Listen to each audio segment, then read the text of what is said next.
Tout en haut, bien plus haut que les montagnes les plus hautes, au-delà des nuages et même au-delà de la Lune, s'étend un immense océan bleu nuit. C'est là que vivent les constellations. Ces dessins magiques faits d'étoiles qui brillent pour rassurer les enfants de la Terre. Dans cet océan de silence vivait Stella, la plus petite ours de la constellation de la Grande Ourse.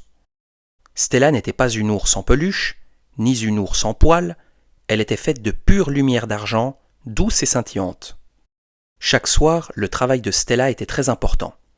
Elle devait veiller sur la plus brillante de toutes les étoiles, celle qui se trouve tout au bout de sa queue, l'étoile polaire. C'est l'étoile qui guide les voyageurs et qui montre le nord. Mais ce soir-là, alors que le grand calme d'argent s'installait, Stella s'étira longuement et bâilla, et ferma les yeux un tout petit instant. Bizarrement, une sensation de froid la réveilla. Elle secoua sa petite tête argentée, regarda sa queue, et poussa un petit cri étouffé. Son étoile polaire avait disparu. À sa place, il n'y avait plus qu'un petit trou noir et froid. Stella paniqua. Si l'étoile polaire ne brillait pas, plus personne ne saurait où est le nord et les rêves des enfants risquaient de s'égarer. « Ce n'est pas possible, murmura Stella, une petite larme de lumière coulant sur sa joue. « Je l'ai perdu ? Comment ai-je pu ?» Elle regarda autour d'elle. L'immense tapis d'étoiles semblait soudainement très grand et très intimidant. Elle savait qu'elle ne pouvait pas rester là à pleurer. Elle devait la retrouver avant que la nuit profonde n'arrive. Prenant courage, la petite ours se laissa glisser le long d'un toboggan de voie lactée, direction le grand inconnu.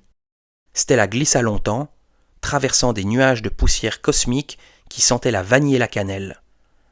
Elle finit par arriver dans une zone plus sombre, où les étoiles étaient plus rares.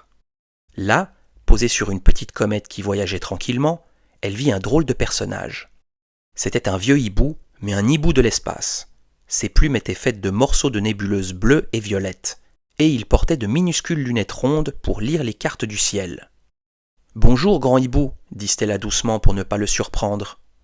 Le hibou sursauta, ajusta ses lunettes et la regarda. « Oh, une petite ours, c'est rare de vous voir si bas. Je suis Orion, le grand navigateur de la nuit. Que fais-tu si loin de ta constellation ?»« J'ai perdu mon étoile polaire, expliqua Stella, la voix tremblante. Elle a glissé pendant que je dormais. Est-ce que vous l'avez vue passer ?» Orion caressa sa barbiche de nuages. Une étoile polaire. C'est une étoile très stable. Elle ne glisse pas comme ça. Si elle n'est plus là, c'est que quelque chose l'a attirée. As-tu traversé la ceinture d'astéroïdes rieurs ? Stella hocha la tête négativement. Alors, reprit Orion, elle a dû tomber plus bas, vers les planètes de gaz. Mais attention, petit ours, là-bas les vents sont forts et les courants bizarres. Pour te guider, je vais te donner un conseil. Ne regarde pas avec les yeux, mais écoute avec ton cœur. La lumière de ton étoile fait un petit son, comme une clochette d'argent. Il lui tendit une petite boussole qui ne marquait pas le nord, mais qui brillait de plus en plus fort à mesure que l'on s'approchait de la lumière. Stella le remercia chaleureusement et reprit son chemin, suivant la faible lueur de sa boussole. Stella continua sa descente. Bientôt, elle arriva dans une zone où d'immenses sphères colorées flottaient. C'étaient les planètes de gaz. Il y en avait une immense, toute rayée d'orange et de blanc, qui tournait très vite sur elle-même. Une autre était d'un bleu profond, entourée d'anneaux de glace qui scintillaient comme des diamants. C'était magnifique, mais très impressionnant. Soudain, un vent puissant se leva.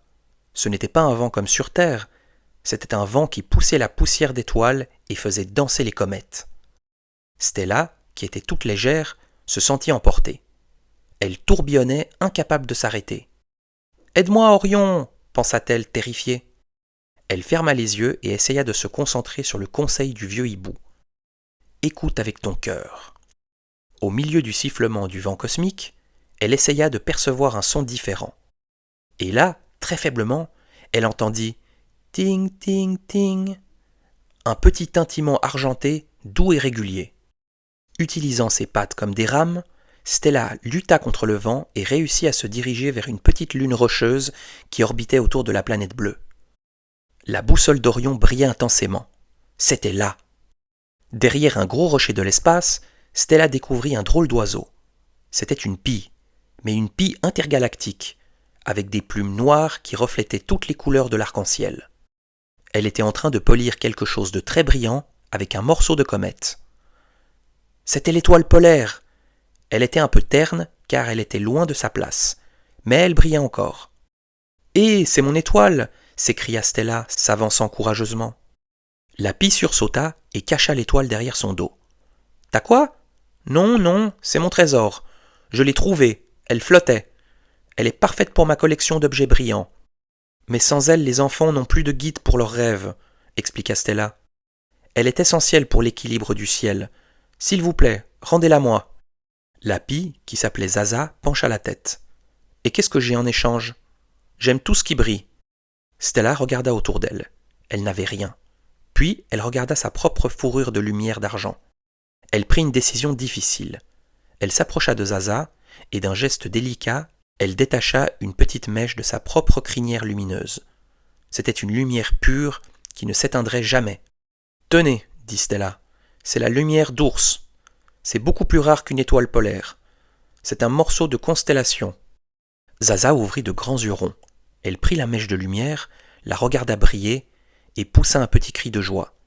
Elle tendit l'étoile polaire à Stella. « D'accord, affaire conclue. » Stella serra son étoile contre elle. Elle était un peu affaiblie, mais elle sentait la chaleur de l'étoile redonner de l'énergie à son petit corps. Le chemin du retour fut long, car il fallait remonter contre les courants cosmiques. Mais cette fois, Stella n'était pas seule. Son étoile polaire la guidait. Arrivée tout en haut, Stella se replaça dans sa constellation. D'un geste précis, elle refixa l'étoile polaire tout au bout de sa queue. Pouf ! Instantanément, une lumière pure et puissante jaillit, illuminant tout le ciel bleu nuit. Orion, le vieux hibou navigateur, la vit briller depuis sa comète et lui fit un petit signe de la patte. Stella se sentit envahie d'un grand calme. Elle s'allongea doucement, sa queue d'étoile brillant comme un phare dans la nuit. Elle savait que maintenant, partout sur Terre, les enfants pouvaient s'endormir en toute sécurité, guidés par la lumière douce de la petite ours qui veillait sur eux. Elle ferma les yeux, non pas pour dormir, mais pour écouter le chant silencieux de l'univers, prêt à recommencer son travail le lendemain, avec un cœur un peu plus courageux.